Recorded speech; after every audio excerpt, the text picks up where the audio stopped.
Durante 15 anos, Dalva teve certeza de que o marido a salvou depois de um acidente terrível e que nunca o abandonou desde então.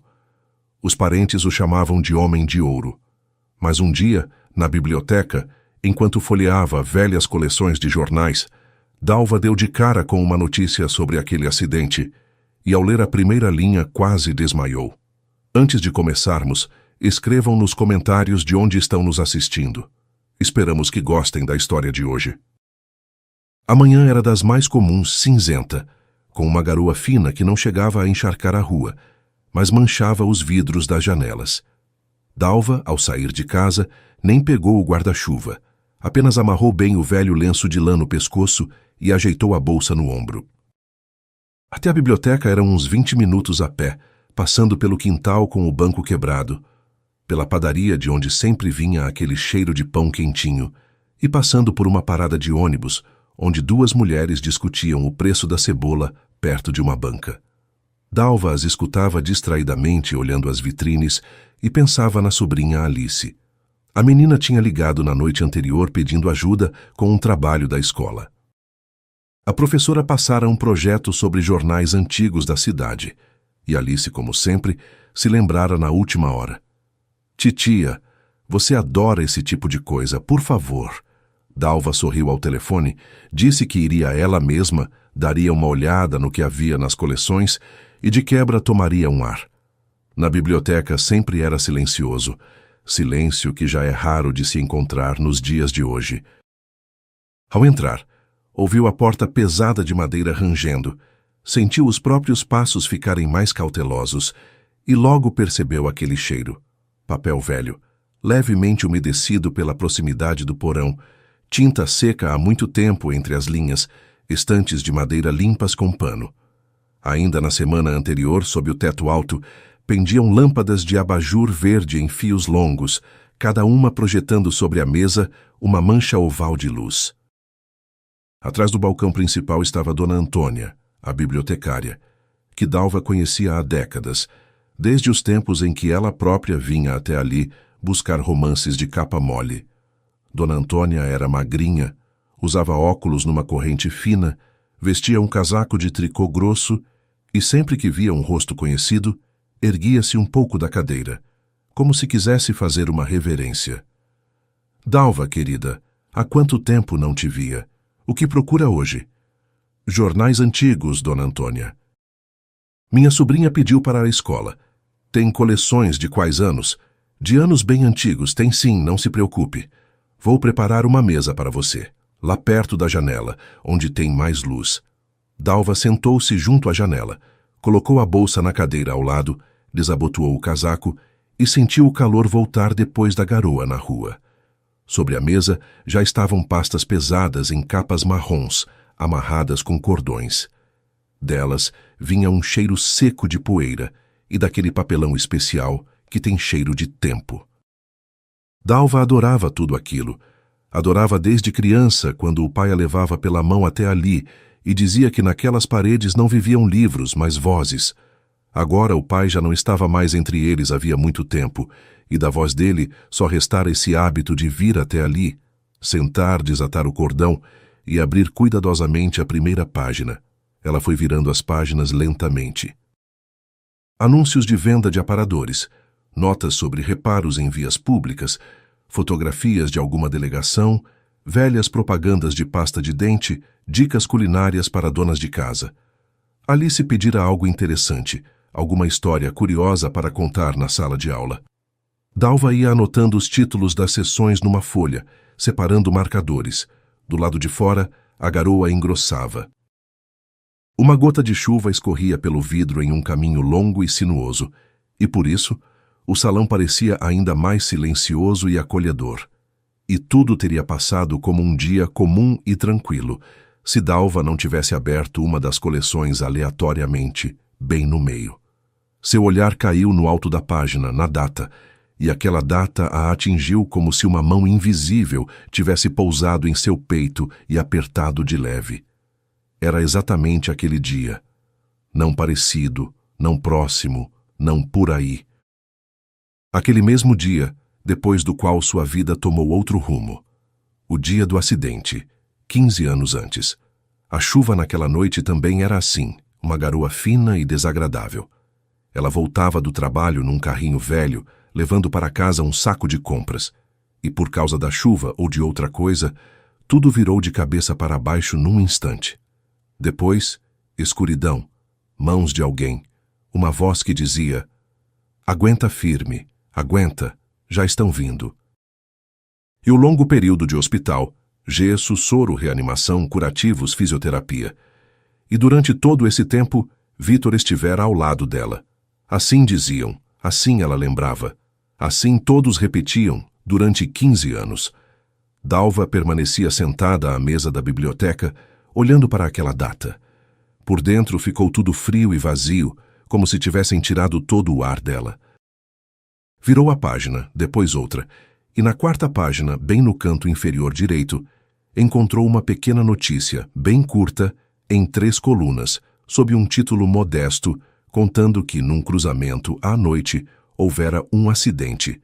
Dalva aproximou a página da lâmpada, apertou os olhos e começou a ler. A notícia dizia de forma simples e seca: por volta das 8 da noite, num cruzamento perto de um antigo ponto de ônibus, um carro fechara outro. O culpado, dizia o texto, fugira do local. A mulher ferida fora retirada do carro destruído por um homem que passava por ali por acaso, um jovem chamado Sérgio Lopes. Foi ele quem chamou a ambulância, permaneceu ao lado da vítima até a chegada dos médicos e entregou aos enfermeiros a bolsa dela com os documentos. O nome de Vítor não aparecia na notícia. Nenhuma palavra, nenhuma menção ao marido ou namorado que supostamente a tirara do carro, chamara ajuda, não a abandonara. Dalva releu aquelas linhas, depois mais uma vez. As letras pareciam flutuar diante dos olhos, sem se organizar no sentido que ela precisava encontrar. Sérgio Lopes. Quem era Sérgio Lopes? Ela nunca, em toda a vida, tinha ouvido esse nome. Nem do marido, nem dos parentes, nem dos médicos. Ninguém jamais pronunciara esse nome na presença dela. E, no entanto, fora exatamente esse homem que, segundo a notícia, segurara sua mão enquanto ela jazia inconsciente no asfalto molhado. Fora ele quem entregara os documentos dela às pessoas de Jaleco Branoa. Fora ele quem permanecera ao lado dela até que a levassem. As mãos de Dalva ficaram frias como o vidro contra o qual a chuva batia. Ela apoiou as palmas na mesa, como se quisesse se agarrar a algo. No salão reinava o mesmo silêncio de biblioteca. Alguém perto de uma estante vizinha folheava cuidadosamente uma revista. No andar de cima, uma funcionária da limpeza passava com um balde. Mas para Dalva parecia que todo aquele som ficara do outro lado de um vidro invisível, e ali, dentro dela, tudo havia emudecido. Durante 15 anos, Vítor contava aquela história em toda reunião de família. Sempre dizia a mesma coisa, que naquela noite, voltando do trabalho para casa, vira o carro destruído, a reconheceu. Correu até ela, quebrou o vidro, atirou dos destroços com as próprias mãos, sustentou a cabeça dela enquanto a ambulância vinha. Dalva escutava isso 100 vezes. Escutava de olhos baixos, porque ela mesma não se lembrava de nada, e o marido contava cada detalhe com tanta segurança que era impossível não acreditar. A irmã Lúcia enxugava as lágrimas. O primo Geraldo batia no ombro de Vítor e enchia mais uma taça para ele. E a mãe de Dalva, já falecida, sempre repetia a mesma frase: "Filha, agradeça a Deus por ter um marido assim. Homem de ouro." Homem de ouro. Essa expressão se entranhara em Dalva como uma mancha que nunca sai completamente do tecido. Ela vivera com isso, com esse ouro, e pagara por ele todos os dias, não contradizendo, calando-se quando o marido voltava do trabalho carrancudo e jogava a pasta no canto, não discutindo quando ele dizia qual sopa ela devia fazer naquele dia, não respondendo quando ele, um pouco bêbado, atirava em suas costas a frase favorita: "Se não fosse por mim, você já não estaria viva." Essa frase pendia sobre a cozinha deles, sobre o quarto, sobre qualquer conversa que tivessem. Dalva a carregava como uma pedra pesada no pescoço, e pensava que assim devia ser, porque uma mulher a quem deram uma segunda vida não tem o direito de reclamar. E agora, na notícia do jornal, estava escrito um nome estranho: Sérgio Lopes. E nenhuma palavra sobre Vítor. Dalva fechou a coleção lentamente, depois a abriu novamente, para se certificar de que não tinha visto errado. A mesma data, a mesma notícia, o mesmo nome. Ela tirou os óculos da bolsa, embora costumasse ler sem eles, e se inclinou mais para perto. As letras ficaram mais nítidas, mais claras, e por isso ainda mais dolorosas. Não havia nenhum engano. Era exatamente aquele acidente. Era o acidente dela. Dona Antônia passava justamente por ali, levando uma pilha de livros. Notou que algo mudara no rosto de Dalva. Parou, pousou os livros na ponta da mesa e perguntou baixinho: Dalva, está se sentindo mal? Quer que eu traga uma água? Não, Dona Antônia, não precisa. Dalva falava lentamente, como quem testa cada palavra na língua. Me diga, a senhora não se lembra? Aqui tem uma notinha pequena sobre um acidente perto do antigo ponto de ônibus, há uns 15 anos. A senhora não lembra se falaram sobre isso na época? Dona Antônia sentou-se com cuidado ao lado dela, ajeitou os óculos, olhou para a página, ficou em silêncio por um bom tempo. Depois ergueu os olhos para Dalva e algo estremeceu em seu olhar. Lembro como não lembrar. Na época muita gente comentava, mas só por pouco tempo. Sabe como é? Fazem alvoroço e depois esquecem. E você? Não é você aquela mulher? Dalva assentiu. Dizer algo em voz alta era difícil. Um nó se formava na garganta, e ela temia que, se abrisse a boca, fosse chorar ali mesmo, na sala de leitura, diante de estudantes que farfalhavam cadernos numa mesa mais distante. Eu mesma fiquei surpresa na época, continuou Dona Antônia em voz baixa, sem olhar para o rosto dela, como se entendesse que um olhar direto agora seria insuportável para Dalva. O rapaz que te resgatou era modesto. Não saiu por aí se exibindo, não foi contar aos conhecidos e depois ainda desapareceu por um tempo. Diziam que tinha adoecido, e em volta da sua história depois, quem não apareceu? Você estava no hospital, não viu nada. Mas eu lembro, minha irmã estava internada na mesma ala na época. Então eu soube de tudo. Dalva quis perguntar mais, perguntar tudo de uma vez, mas a língua não obedecia. Apenas apontou o dedo para a notícia e pediu baixinho: Dona Antônia, pode me dar uma cópia? Exatamente desta página. Claro, querida, já faço. Fique sentada, descanse. Quer que eu prepare um chá lá nos fundos? Temos uma chaleira elétrica ali, não é do acervo. Não precisa, obrigada, só a cópia, por favor.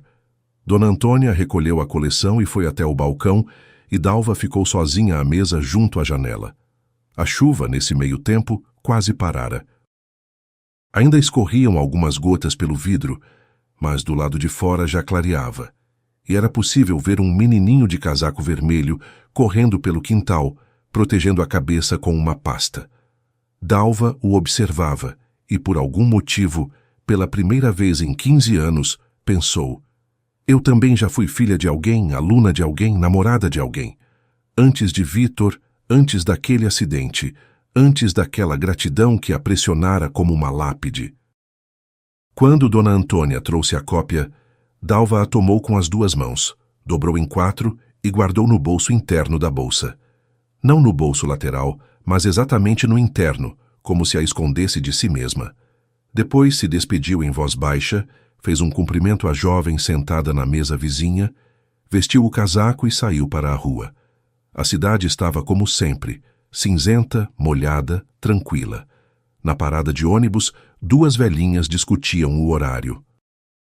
Junto à padaria, um homem de casaco surrado fumava, encostado na parede. De uma janela aberta de algum apartamento vinha o cheiro de cebola fritando. Tudo estava exatamente como pela manhã, quando Dalva ia para a biblioteca. Mas ela própria já era outra. Algo dentro dela tinha se quebrado, e ela ainda não entendia bem o quê. Uma coisa era certa: para casa, ela não voltaria de mãos vazias. Na bolsa perto do coração, havia um pequeno papel com o nome de um estranho: Sérgio Lopes, e nenhuma palavra sobre o marido. No caminho, ela se lembrou, sem saber porquê, do primeiro ano de vida com Vitor depois do hospital. Como ele andava pela sala e dizia bem alto para a vizinha, que viera pedir sal emprestado: "Viu? Eu praticamente a tirei do outro mundo. Agora vou ficar cuidando dela até o fim. Não dá para abandonar quem é tão próximo." A vizinha sacudia a cabeça e dizia: "Ah, Vitor, você é um homem de ouro. Que Deus te dê saúde." Dalva, na época, estava no sofá de gesso e sorria fracamente, porque lhe parecia: "Sim, tive sorte, eu o tenho. E enquanto ele estiver ao meu lado, nada vai me acontecer." E agora na bolsa havia um papel que colocava em dúvida cada palavra daqueles relatos. Quando Dalva abriu a porta do apartamento, sentiu logo o cheiro de sempre: batata fritando, chá frio e uma leve fumaça de cigarro vindo da fresta da porta da sacada. Vitor estava sentado na cozinha, à mesa, na mesma camiseta que usava havia 3 dias, tomando chá numa caneca grande com a borda lascada. Ele nem virou a cabeça, só perguntou sem olhar: "Por que demorou tanto? Já estava pensando que você tinha se perdido." A voz dele era firme, com uma chateação entediada, como de alguém cansado de esperar o jantar. Dalva parou na porta da cozinha, apertando a bolsa contra o corpo. O bolso interno da bolsa pressionava seu cotovelo, como se ali não houvesse um papel, mas uma pedra incandescente. "Demorei na biblioteca", disse ela baixinho. "Estava procurando material para a Alice, da escola." "Fica correndo por essas bibliotecas como uma garotinha", murmurou Vitor, bebendo um gole da caneca. "Você nem lembra a quem deve a vida, né? A esposa que tenho, já quase pensionista, e fica correndo por aí." Era a frase dele, habitual, surrada como uma moeda velha. Antes, Dalva se encolhia ao ouvi-la, baixava os olhos, sorria culpada, dizia: "Lembro, Vitor, lembro." Mas hoje ela, de repente, olhou para ele com atenção, como se o visse pela primeira vez. Para a costura irregular entre o ombro e o pescoço dele, para a mão calejada com a aliança de casamento, para a mancha de chá na camiseta, e não disse nada. Apenas passou para o corredor, pendurou o casaco, colocou a bolsa cuidadosamente na estante e, por cima, como que por acaso, jogou seu lenço de lã para escondê-la. Vitor, atrás dela, continuava resmungando algo sobre a sopa ter esfriado e que seria bom esquentá-la, mas Dalva já não ouvia mais. Ficou parada diante do espelho do corredor, olhando para si mesma. O rosto estava pálido, os olhos cansados, mais fios brancos na têmpora. 15 anos de gratidão, 15 anos de silêncio. E ali estava, num dia comum e cinzento, numa biblioteca comum. Ela havia se deparado com um nome estranho e entendido que não conseguiria mais aguentar daquele jeito. Não naquela noite, não naquela mesa, não sob aquela frase dele. Primeiro precisava saber tudo, até o fundo, até a última linha, e só depois falar. Dalva respirou fundo, ajeitou novamente o lenço sobre a bolsa e foi para a cozinha esquentar a sopa. Naquela noite, Dalva quase não dormiu. Ficou deitada do seu lado da cama, virada para a parede, escutando Vitor roncar tranquilamente atrás dela, como ronca um homem cuja consciência já aprendeu, há muito tempo, a não perturbar o sono. No começo, Dalva tentou contar as badaladas do relógio da cozinha, depois contar a respiração, depois parou de contar completamente. Pela manhã, já sabia com certeza, iria investigar até o fim, até ver cada detalhe com os próprios olhos. De manhã, Vitor saiu como sempre, batendo a porta sem se despedir, deixando atrás de si o cheiro de cigarro e migalhas na mesa. Dalva esperou os passos cessarem na escada, serviu-se de chá, sentou-se junto à janela e ficou olhando longamente para os ramos nus das árvores no quintal. Depois se levantou, vestiu-se mais quente e foi de novo para a biblioteca. Dona Antônia parecia tê-la esperado. Quando Dalva entrou, ela se levantou imediatamente do lugar, chamou-a baixinho para o lado, perto da estante de enciclopédias, onde havia menos gente. A bibliotecária tinha um cheiro de perfume de maçã e de calmante. Tirou do bolso do casaco uma caderneta gasta, foi virando as páginas, passando o dedo pelas linhas e finalmente disse: Fiquei pensando à noite, Dalva. Decidi que não tenho o direito de ficar calada. Aquela notícia foi escrita pelo seu Bento, nosso jornalista antigo. Há tempos ele não trabalha mais, mas é um homem teimoso, lembra de tudo. Aqui está o telefone dele, o fixo. Celular ele não usa, diz que não precisa. Dalva copiou o número numa folha com a mão tremendo. Os números saíam tortos. Dona Antônia pousou sua mão magra sobre a dela e acrescentou baixinho: Você só não se apresse. Ele, no começo, não vai querer falar com você. Se você disser a data, ele vai pensar. Se disser seu sobrenome, talvez aceite. Ele deve lembrar de você pelo sobrenome. Dalva saiu da biblioteca com uma estranha determinação por dentro, como se algo, pela primeira vez em muitos anos, pertencesse só a ela, não a Vitor, não à família, não ao costume. Em casa havia seu próprio celular, mas ligar dali era arriscado. Vitor tinha o costume de espiar o histórico de chamadas. Por isso, Dalva parou numa pequena papelaria perto da praça, onde a atendente deixava os clientes telefonarem no aparelho fixo do balcão em troca de uma taxa simbólica. Discou o número que tinha anotado. Por um bom tempo ninguém atendeu. Já ia desistir, quando de repente ouviu uma voz seca, quase rangente. Alô? Pode falar. Boa tarde. Meu nome é Dalva. A senhora Antônia, da biblioteca, me deu o número do senhor.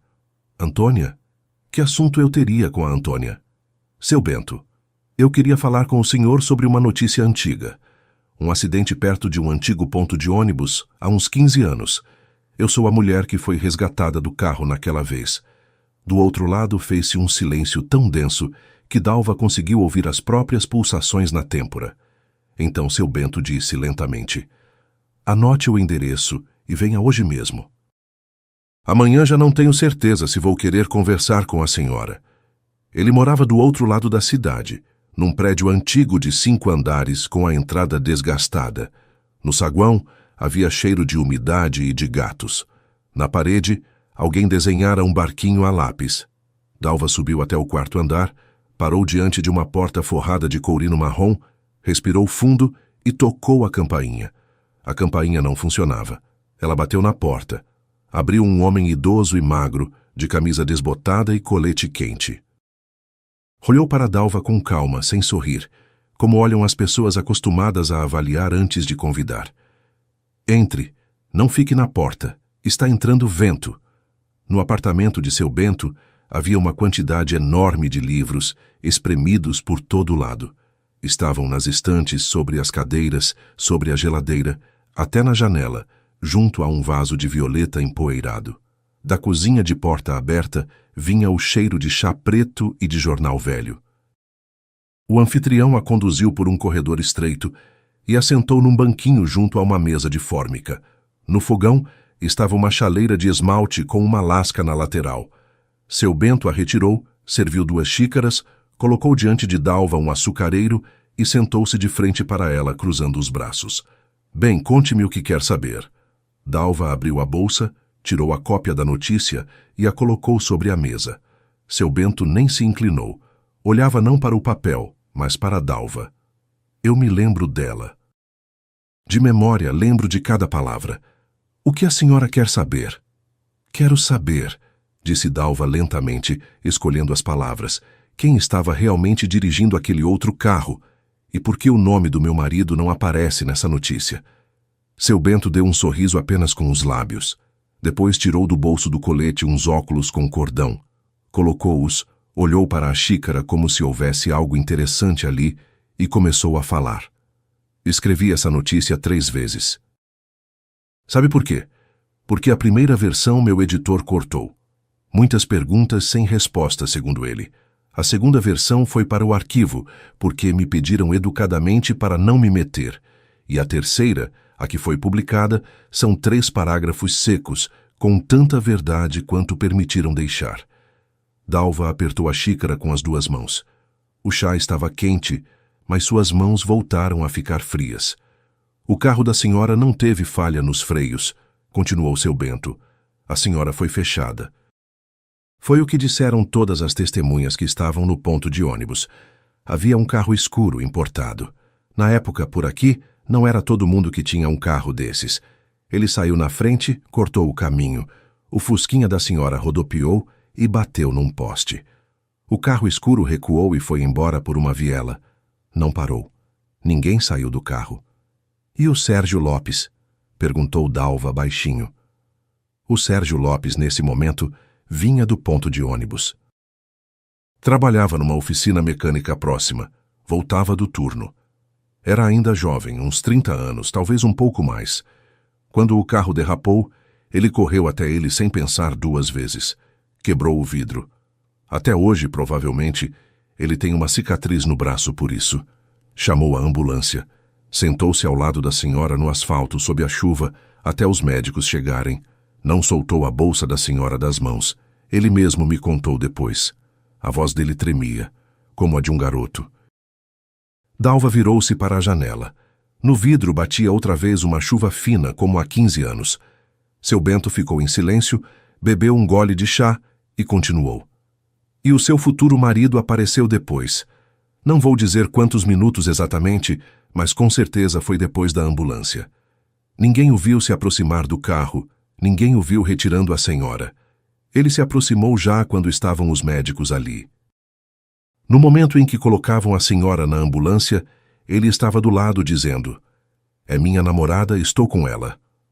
Alguém da equipe médica me contou depois que se surpreendeu. Um noivo estranho, dizia, nem desgrenhado, nem com sangue, camisa limpa.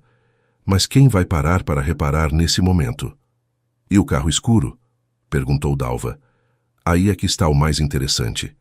Seu Bento pousou a xícara lentamente no pires. Por aqui, naqueles anos, carros importados escuros eram raríssimos. Um deles pertencia, ao que tudo indica, a um empresário local que tinha uma oficina mecânica. Não vou dizer o nome dele, não gosto de mencionar quem não está presente. Com esse homem, o seu marido fazia negócios naquela época. Não eram grandes, mas também não eram pequenos. Compras, revenda de peças de carro, alguma coisa assim. Eu investiguei na época, mas logo me deixaram claro que não era da minha conta. Ele se levantou, foi até o quarto e voltou com uma pequena fita cassete empoeirada, numa caixinha rachada. Colocou-a diante de Dalva. Aqui eu gravei uma entrevista com uma testemunha na época. Um rapaz jovem, eletricista, esperava o ônibus no ponto. Ele viu o carro escuro de relance. Não memorizou a placa, ficou assustado. Mas lembrou de duas coisas.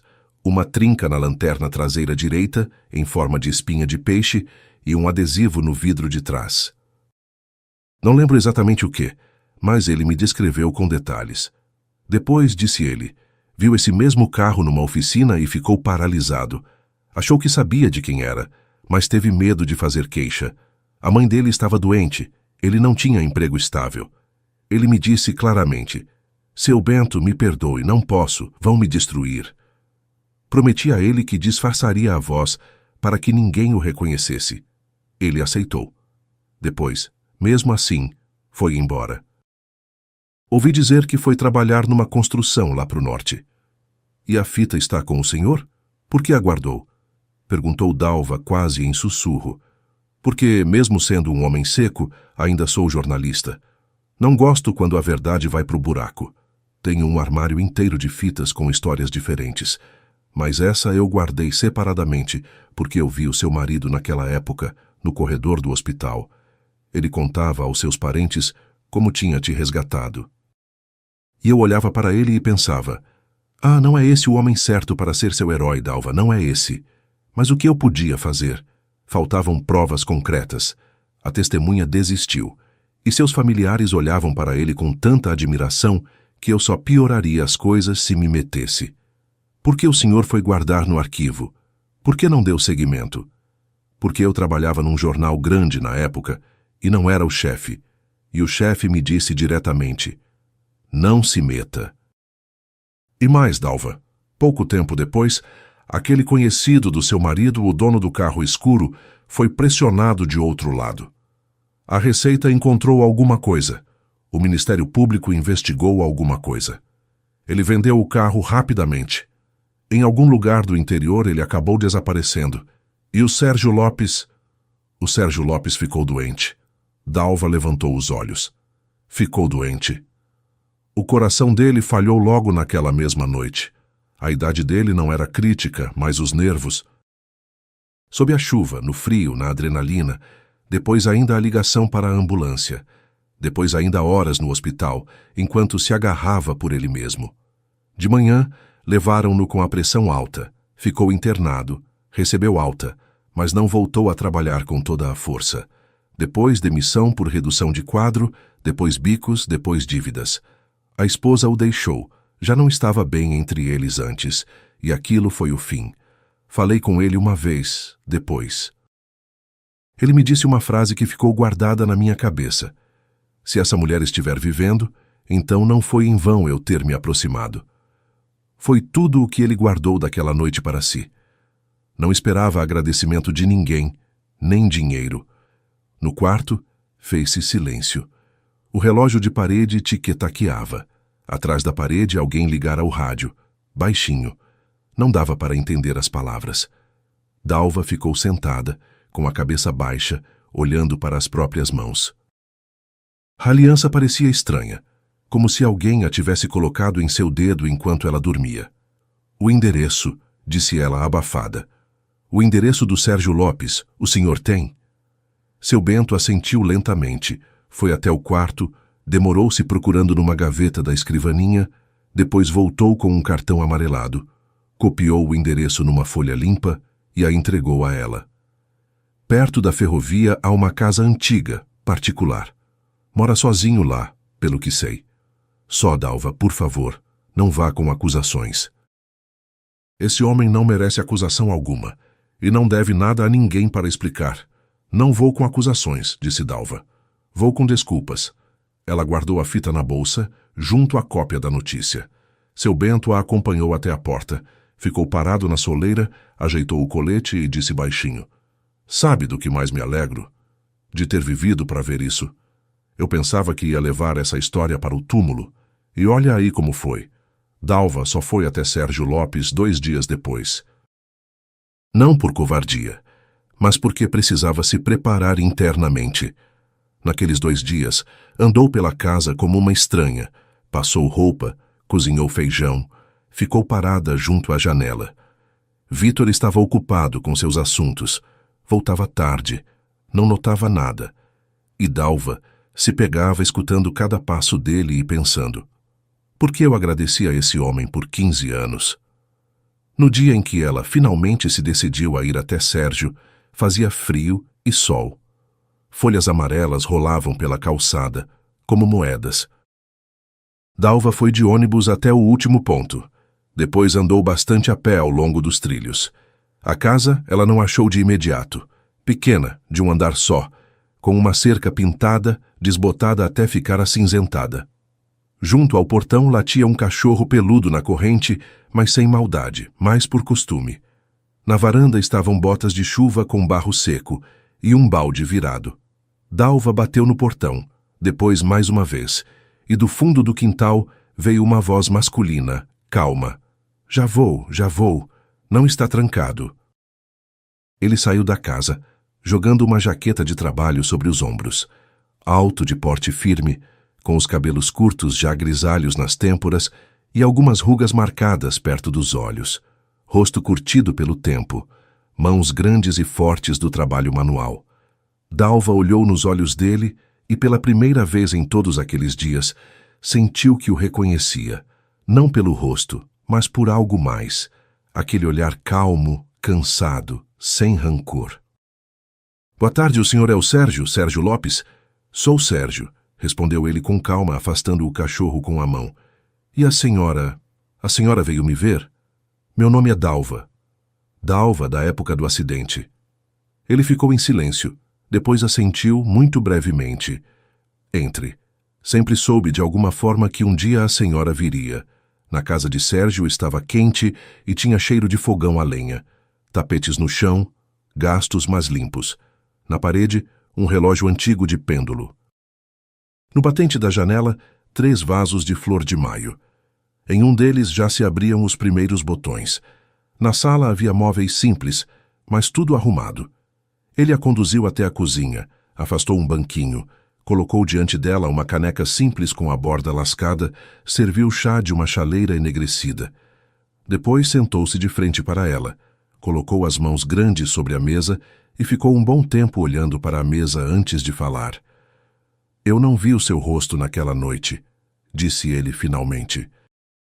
Quer dizer, vi, claro, mas a senhora estava inconsciente. Tinha sangue no seu rosto. Só lembro dos seus olhos. Castanhos. E mais, desculpe a observação, a senhora usava um cachecol verde, com franjas. Esse cachecol, depois que a levaram, eu o encontrei no asfalto. Quis devolver, mas não sabia para quem. Ficou guardado em casa, no armário, uns 10 anos. Conte-me como foi, pediu Dalva. Só do jeito que o senhor lembra. Sérgio contou de forma simples, sem pressa, como se conta algo já há muito tempo superado. Como vinha do turno, como ouviu o impacto, como correu, como quebrou o vidro com o casaco enrolado no punho, como a arrastou para o asfalto porque temia que o carro pegasse fogo, como sustentou a cabeça dela no colo ali mesmo na estrada, sob a chuva fria, e dizia palavras bobas para que ela não fosse embora, como correu até um telefone próximo e discou o número de emergência com os dedos trêmulos, como... Depois voltou. Sentou ao lado dela, contava as respirações dela e temia que a qualquer momento fossem cessar. Eu pensei na época, disse ele olhando para a mesa, que se ela sobrevivesse, eu não pediria mais nada na vida. Dalva escutava, e as lágrimas corriam em silêncio, uma a uma, caindo no chá. Ela não as enxugava. Sérgio não a consolava.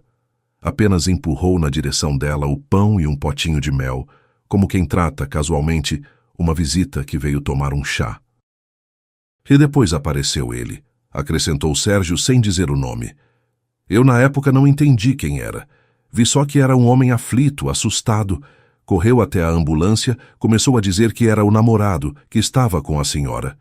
Eu me afastei, porque já estava me sentindo mal. O coração disparava. Sentei na guia e fiquei ali até a ambulância partir. Depois, outra ambulância me levou. Do hospital, eu não fui para o trabalho. Fui para casa, descansar. E o carro? Perguntou Dalva baixinho. O senhor lembra do carro? Lembro, Sérgio assentiu. Carro escuro trinca na lanterna traseira em forma de espinha de peixe. Um adesivo no vidro oval. Depois vi esse carro num pátio de uma oficina mecânica na periferia. Quis fazer queixa, mas pessoas que sabiam das coisas me disseram baixinho. Não se meta. Eu, na época, já não tinha forças para discutir. Ele fez uma pausa. O chá na caneca de Dalva já estava frio. O relógio na parede tic-taqueava, marcando cada segundo separadamente.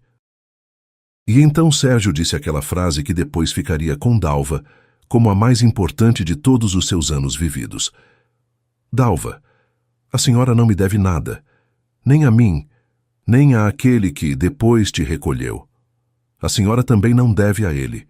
Vida, se alguém a salvou, não é uma dívida. É simplesmente vida. Dalva chorou, já sem se conter. Sérgio não se levantou, não se aproximou, não pousou a mão no ombro dela, simplesmente ficou sentado na frente, grande, quieto, e olhou para ela com uma piedade humana tão simples como ela nunca tinha visto nos últimos 15 anos. Ela chorava por si mesma daquele dia, e pela menina que, naquela época, fora deixada no asfalto molhado, e a quem, durante 15 anos, fizeram crer que devia algo por isso. Quando Dalva finalmente levantou a cabeça, já começava a escurecer fora. Sérgio foi até a janela, fechou a cortina, ligou a lâmpada fraca da cozinha. A luz caiu sobre a borda lascada da caneca dela e sobre o pão com mel que ela não tinha tocado. Eu vou indo, disse ela. Obrigada. Eu volto. Pode? Pode vir, respondeu Sérgio. Só não venha para agradecer. Venha assim como gente. Dalva saiu pelo portão, andou alguns passos ao longo dos trilhos e parou. Na bolsa estavam a cópia da notícia, a fita cassete. E agora, pela primeira vez em 15 anos, Dalva sentiu que por dentro estava vazia. E aquele vazio era leve. Havia saído dela uma pedra, aquela mesma pedra que lhe penduraram no pescoço, ainda no quarto de hospital, com palavras alheias e uma mentira alheia. Dalva voltou para casa já no escuro. Na escada do prédio, só uma lâmpada estava acesa, fraca, piscando. Do apartamento vizinho vinham sons de televisão. Alguém assistia ao noticiário da noite, o locutor falava sobre cotação de moeda. Dalva abriu a porta com sua chave e ficou parada no corredor por 1 minuto sem tirar o casaco. No apartamento havia cheiro de peixe frito e de bebida alcoólica. Vitor estava em casa. Ele estava sentado na cozinha. Diante dele, na mesa, havia uma garrafa aberta, uma taça e um prato com batatas fritas requentadas. Quando Dalva entrou, ele nem virou a cabeça, só largou por sobre o ombro. Ah, chegou. Já estava pensando que tinha me esquecido completamente. Por que bibliotecas você anda visitando até a noite? Dalva tirou lentamente o casaco, pendurou-o, aproximou-se da mesa, afastou um banquinho e sentou-se de frente para o marido. Colocou a bolsa ao lado, no chão. Vitor olhou para ela, estreitou os olhos, bebeu um gole da taça. Por que está calada? Aconteceu alguma coisa? Ou está com raiva de novo? Pelo amor de Deus, mulher, você nem lembra a quem deve a vida. Eu aqui o dia inteiro me virando sozinho. Dalva não respondeu. Inclinou-se em silêncio para a bolsa. Tirou a pasta. Colocou-a na mesa exatamente entre ela e a taça do marido. Abriu. Por cima estava a cópia da notícia, a mesma. Embaixo, a fita cassete na caixinha rachada e uma folha separada com o endereço copiado à mão. Que é isso? Vitor riu sem se mover. Leia, disse Dalva. A voz era firme, estranha, até para ela mesma. Ele estendeu a mão sem pressa, virou a cópia para si, inclinou-se. Dalva via os olhos dele correndo pelas linhas. No início, indiferente, depois congelaram, depois voltaram correndo para a primeira linha. E mais uma vez, e outra. O rosto dele foi ficando lentamente cinza, como massa de calafetar numa janela velha. Que besteira é essa? Soltou ele finalmente, tentando rir. Umas notícias qualquer. Algum Lopes. Jornalista sempre escreve tudo errado. Naquela época, escreveram um monte de coisa. Eu já tinha até esquecido. Você não esqueceu, disse Dalva baixinho. Você lembra de cada palavra. Você teve medo dessas palavras por 15 anos. Vitor bateu a mão na mesa. A taça pulou. As batatas escorregaram para a beira do prato. Você está insinuando o quê? A voz dele subiu.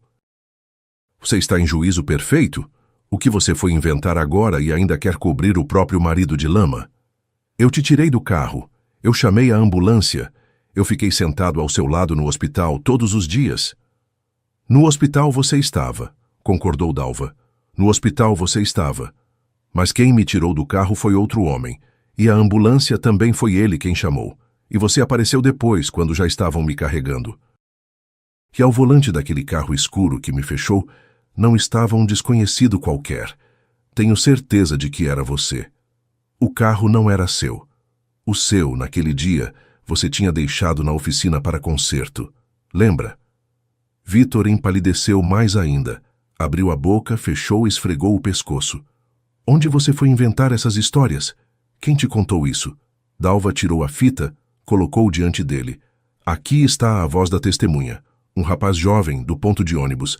Ele viu o carro. Lembrou a trinca na lanterna traseira em forma de espinha de peixe e o adesivo no vidro. Depois ele descobriu de quem era o carro e onde ficava estacionado. Naquele seu conhecido da oficina mecânica. Vocês faziam negócios juntos naquela época. E o seu carro estava no concerto bem naquele dia. Não é coincidência. Ele não é testemunha de nada. É um bêbado qualquer. Vitor levantou ainda mais a voz, olhou para a porta, como se alguém pudesse ouvir. Dalva, você está se escutando? Você ficou completamente fora de si na velhice. Que lanterna, que adesivo. Já se passaram 15 anos. Se passaram 15 anos, confirmou Dalva. E eu os vivi, te considerando meu salvador. Todos os dias considerei, toda vez que você me jogava na cara, se não fosse por mim. Toda vez que você contava nas reuniões de família como tinha quebrado o vidro e sustentado minha cabeça. E sustentei mesmo. Vitor se levantou, apoiando os punhos na mesa. Eu te carreguei para fora do carro? Você me deu a mão no hospital, disse Dalva. Isso é verdade. Trouxe remédio. Isso também é verdade. E por isso talvez obrigada. Mas quem me tirou do carro foi Sérgio Lopes. E a ambulância foi ele que chamou. E depois ele mesmo ficou doente, porque o coração não resistiu e a vida dele foi pelo buraco. E você, nesse tempo, no corredor do hospital, contava aos meus parentes que herói você era, recebia gratidão deles, aceitava xícaras de chá, doces, abraços. E nunca, nunca, Vitor, você falou o nome de quem realmente me resgatou, porque você não só tinha medo de admitir que estava ao volante, você queria ser o benfeitor. Vitor, com um movimento brusco, derrubou a taça da mesa. Ela bateu no chão, não quebrou, rolou debaixo da geladeira. As batatas escorregaram para a toalha. Você mesma achou um benfeitor para você, esse mendigo qualquer. Ele te deixaria na miséria. Fui eu que te dei um teto. Fui eu que cuidei de você todos esses anos, quando você ainda nem andava sem bengala. Quem precisava de você depois daquele acidente? Pense bem, eu te tomei como esposa, quase aleijada, e você vem com fitas cassete. Dalva recolheu calmamente os papéis de volta à pasta. Fechou, pousou a mão por cima. Quase aleijada, repetiu ela lentamente. Você ficou 15 anos repetindo isso na cabeça, que me tomou por pena, e me fazia lembrar disso todos os dias. E acontece que você me tomou por medo, para que eu não contasse nada a ninguém, para que eu fosse sua, dócil, culpada. Vitor agarrou a pasta, tentou puxá-la para si. Dalva não retirou a mão. Os dois ficaram 1 minuto se olhando por sobre a mesa. Depois, Vitor soltou, afastou-se, praguejou baixinho e foi para o quarto. Bateu a porta. Dalva ouviu o guarda-roupa rangendo lá dentro. Depois a mola do sofá-cama chiou. Ela ficou ainda um pouco sentada à mesa, ajeitou a toalha, recolheu a taça do chão, depois se levantou, lavou calmamente a louça, fez um chá novo para si e, pela primeira vez em muitas noites, tomou-o sem pressa, olhando pela janela escura. De manhã, Dalva tomou o telefone e ligou para a irmã. Lúcia, venha hoje. E chame o Geraldo também. E a Alice, se puder. Não pergunte. Só venham. A irmã tentou indagar alguma coisa. Suspirou. Perguntou se Dalva estava doente. Dalva repetiu 2 vezes. Venham, e desligou. Por volta das 2 da tarde, reuniram-se todos na cozinha. Lúcia, corpulenta, com as bochechas vermelhas de frio, num lenço na cabeça. Geraldo, o primo, robusto, calmo, com um suéter por sobre a camisa, acostumado, na família, a resolver qualquer assunto. Alice, a sobrinha magrinha de calça jeans e jaqueta acolchoada, sentou-se um pouco afastada, percebendo logo que a conversa não seria infantil. Vitor ficou de pé junto ao fogão, com os braços cruzados, com um meio sorriso irônico. Visivelmente, tinha se preparado durante a noite. Estava certo de que Dalva seria agora colocada em juízo por todos. Dalva esperou que todos se acomodassem, serviu chá diante deles e colocou na mesa a mesma pasta. Eu tenho algo a contar e a mostrar a todos vocês. Por favor, escutem-me em silêncio até o fim. Depois vocês falam. Lúcia franziu a testa. Geraldo assentiu, cruzou as mãos sobre a barriga. Alice inclinou-se um pouco para a frente. Dalva contou sobre a biblioteca, sobre a notícia, sobre seu Bento, sobre o carro estranho e o fusquinha quebrado de Vitor naquele dia, sobre a trinca na lanterna, sobre o adesivo no vidro, sobre Sérgio Lopes, que nenhum deles jamais conhecera, apesar de ter sido exatamente ele quem sustentara a cabeça dela no asfalto molhado. Falava baixo, calma, sem lágrimas. Para isso, já não lhe restavam mais lágrimas. Depois tirou da bolsa um pequeno gravador, que pedira ao vizinho na véspera, colocou a fita e apertou o botão. Do alto-falante por entre o chiado, veio uma voz jovem, um pouco rouca, assustada. O rapaz contava sobre o carro importado escuro, sobre a lanterna, sobre o adesivo, sobre como o carro recuou e foi embora por uma viela. A voz era antiga, gravada em fita, falhava de vez em quando. Na cozinha fez-se um silêncio tal que se ouvia a água gotejando da torneira. Vítor, no começo, se mantinha firme. No rosto ainda havia aquele meio sorriso, mas quando a voz da testemunha mencionou o nome daquela mesma oficina na periferia, Vítor virou-se para a janela, ergueu a taça, baixou-a. Dalva viu isso. Quando a fita acabou, Lúcia soluçou, enxugou os olhos com a ponta do lenço. Dalva, o que você está dizendo? Vítor, fala alguma coisa. Diz que isso tudo é mentira. Fala, Vítor. Vítor abriu a boca. Isso é uma montagem, disse ele com a voz rouca. Isso é alguma gravação velha remontada. Quem precisar monta qualquer fita. Eu estive naquele acidente, eu estava lá. Eu atirei de lá, eu estive no hospital. No hospital você estava, assentiu Dalva. No hospital você estava. Mas na estrada, junto ao carro destruído, ninguém te viu antes da chegada da ambulância.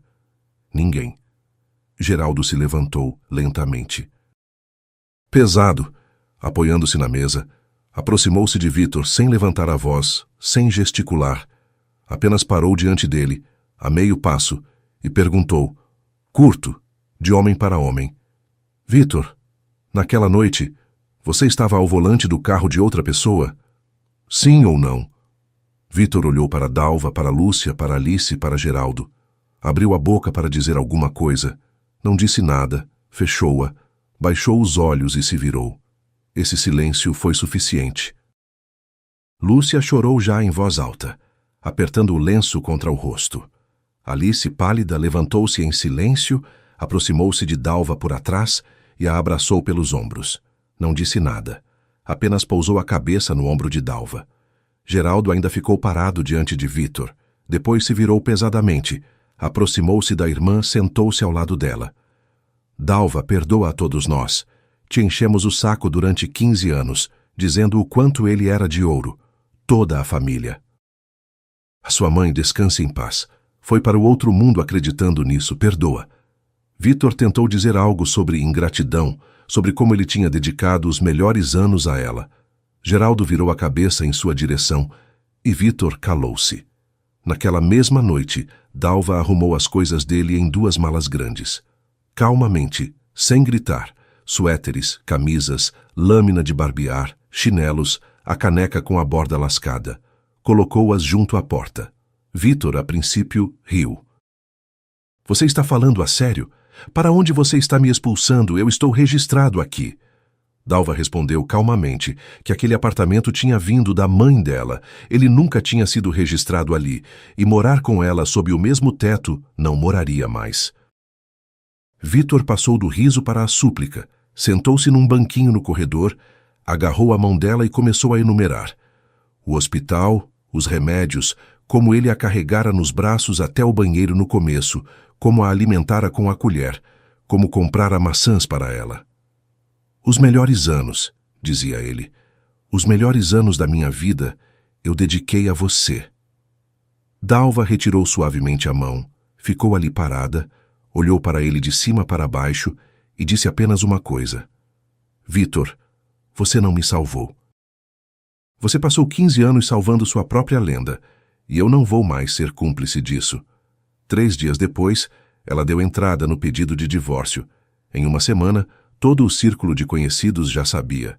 Alguns acreditaram, outros faziam um gesto de loucura com o dedo na cabeça, outros diziam, pois é, Dalva, quem diria, nós pensávamos.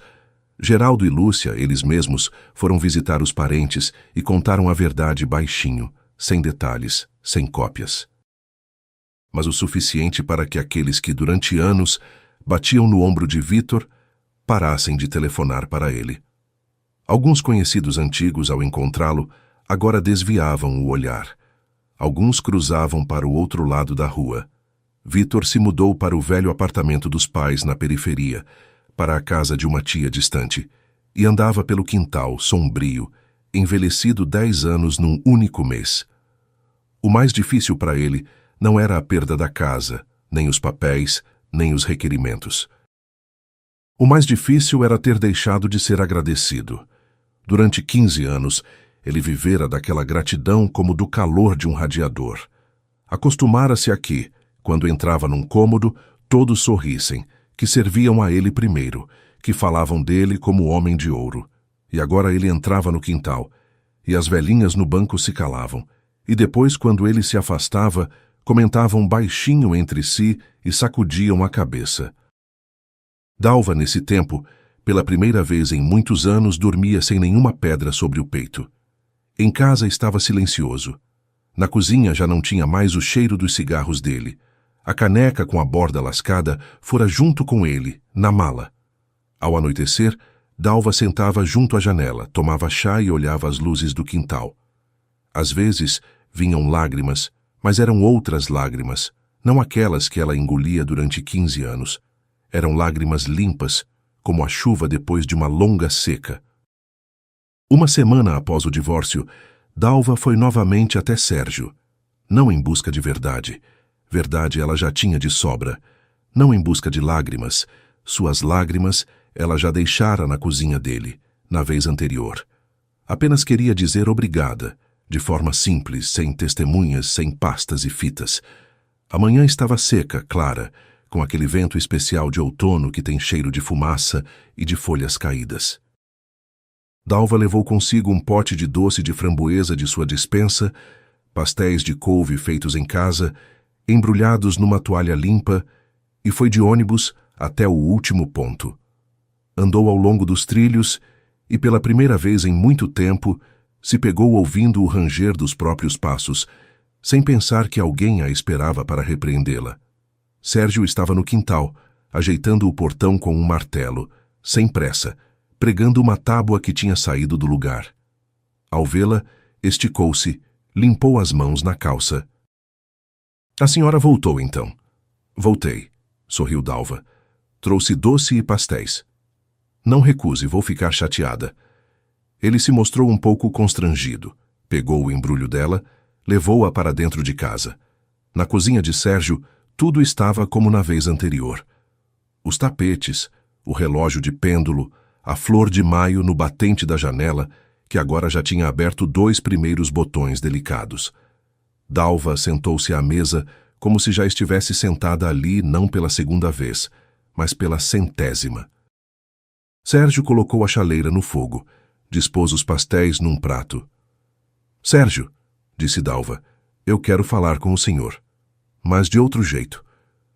Como assim de outro jeito? Ele sorriu num canto dos lábios.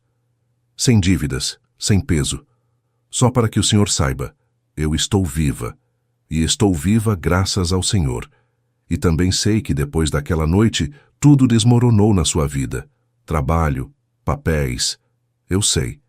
O seu Bento me contou. Eu não tenho o direito de corrigir isso, mas pelo menos tentar posso. Sérgio sacudiu a cabeça. Dalva, não precisa, eu já me acostumei. O que foi, foi. E eu não me acostumei, respondeu ela com calma. Tenho uma sobrinha, a Alice. Ela tem uma colega de classe. A mãe da colega é advogada.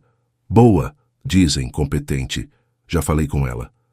De graça, claro, ela não vai pegar o caso, mas vai cobrar dentro do possível. Vamos juntar os documentos do senhor. Carteira de trabalho, registros antigos, para ver se há algum período de contribuição que nunca foi corretamente lançado no INSS. Se for o caso, dá para pedir uma revisão e corrigir o valor da aposentadoria. Sérgio ficou em silêncio por um bom tempo, olhando para a xícara, depois disse baixinho. Eu aceito. Só não por dinheiro. Porque não fique parecendo que eu fiquei calado a vida inteira por nada. Por isso mesmo eu também quero, assentiu Dalva. Foi assim que começou aquilo que, no início, era apenas um assunto. Viagens ao arquivo, filas em repartições, velhos atestados em papel amarelado e fino, selos, carimbos que precisavam ser buscados em diferentes instituições. A advogada, uma mulher de meia-idade de cabelo curto chamada Natália, mostrou-se competente e dedicada. Ela fazia listas do que Sérgio precisava reunir, e Dalva, metodicamente, ia com ele atrás de cada papel. Sérgio, a princípio, ficava acanhado, uma mulher o conduzindo pelas repartições como uma criança. Depois deixou de se acanhar, entendeu que, para ela, aquilo não era um favor, que ela mesma precisava daquilo.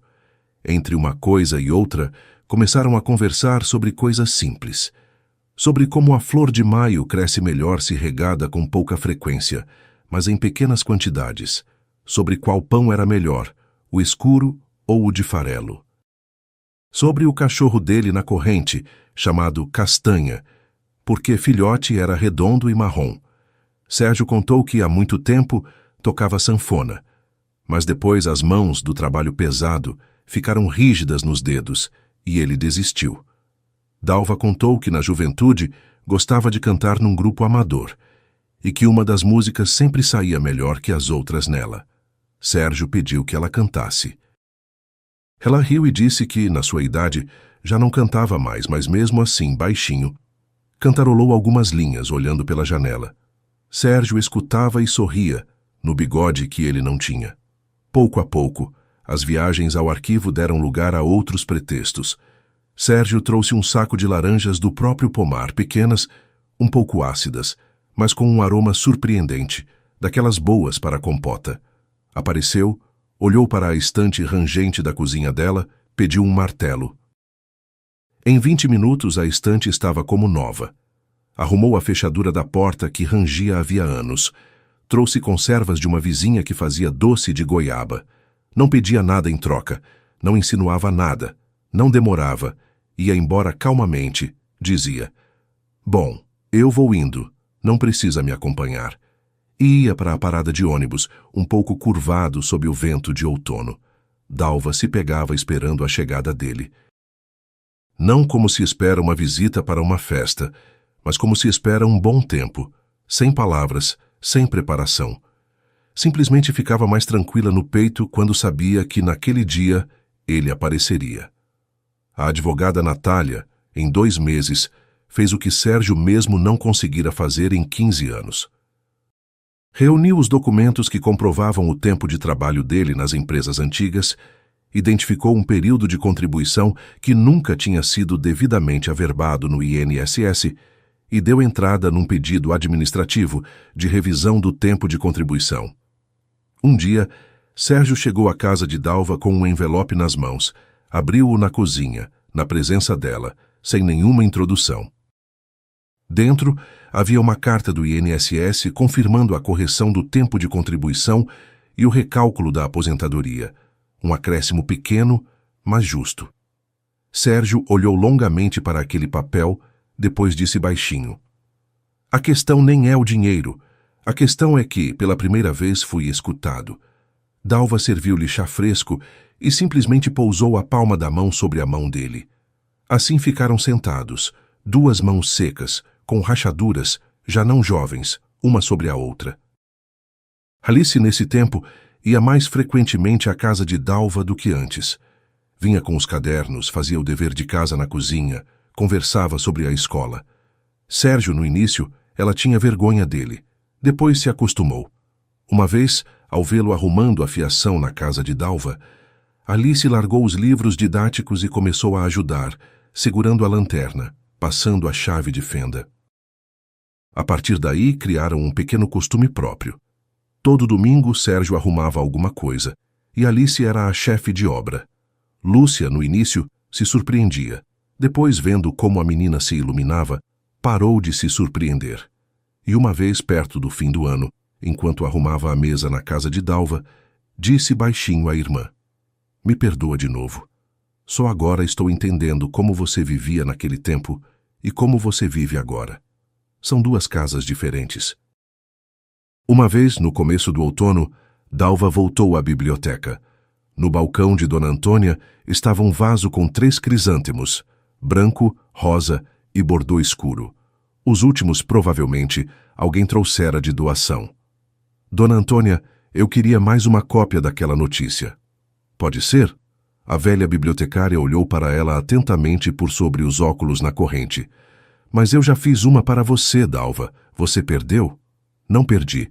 Esta eu vou guardar comigo.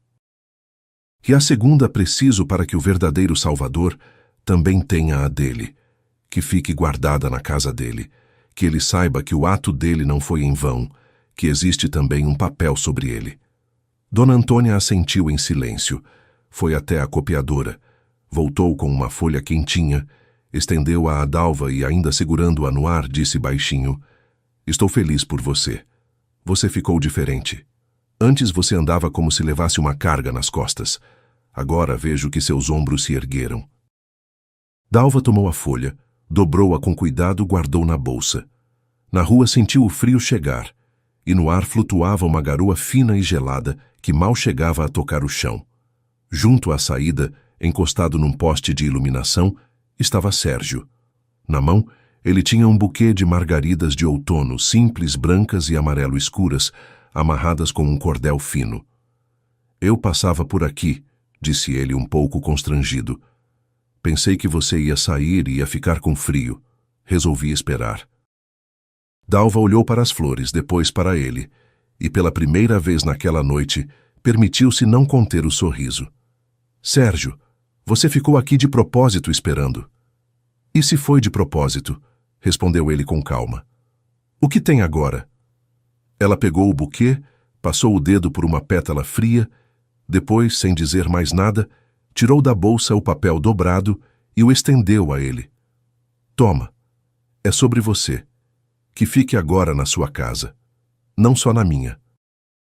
Sérgio desdobrou o papel, aproximou-o dos olhos, leu a primeira linha. O rosto dele não mudou.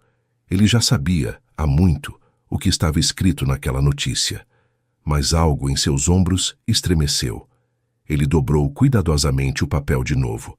Guardou-o no bolso interno do casaco, mais perto do peito. "Obrigado", disse ele em voz baixa. "Obrigado a você, Dalva." Eles caminharam juntos pela rua, passando pela padaria, pela banca, pela papelaria onde ela fizera aquela ligação tempo atrás. A garoa fina continuava a cair leve, e na luz dos postes parecia que o próprio ar flutuava. Dalva passou o braço pelo de Sérgio simplesmente, como se dá o braço a alguém que se conhece há muito tempo, com quem já se andou 100 vezes. Ele não estremeceu, não se afastou. Apenas ajustou um pouco o cotovelo para que fosse mais confortável para ela. No fim do inverno, Sérgio se mudou para a casa de Dalva, sem mudança ruidosa, sem casamento, sem palavras grandiosas. Levou primeiro uma mala com roupas, depois as ferramentas, depois 2 vasos de flor de maio.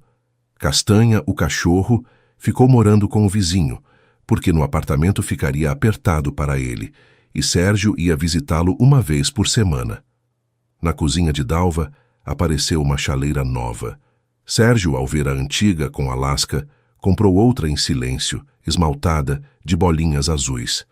No batente da janela, em vez de espaço vazio, agora ficavam 3 vasos.